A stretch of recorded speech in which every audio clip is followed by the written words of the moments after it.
माझ्या बाळा, तू म्हणतोस ना शेवट गोड करी स्वामीराया. अरे ऐक, तू तुझं तन मन धन माझ्या चरणी अर्पण केलंस. मला तुझी अर्पणाची भावना दिसते.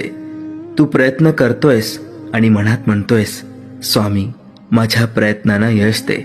बाळा, प्रयत्न तुझे आहेत पण बळ मी देतो. तू म्हणतोस ना माझ्या कर्तृत्वाला ताकद दे.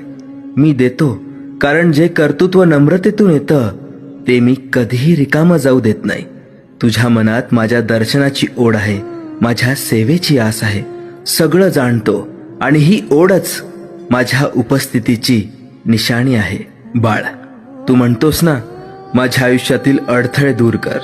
अरे बाळा, जे अडथळे तुला तोडण्यासाठी नाही तर तुला घडवण्यासाठी आले आहेत, त्यातून मी तुला अलगद पार करून नेईल. कारण शेवट गोड होणार आहे.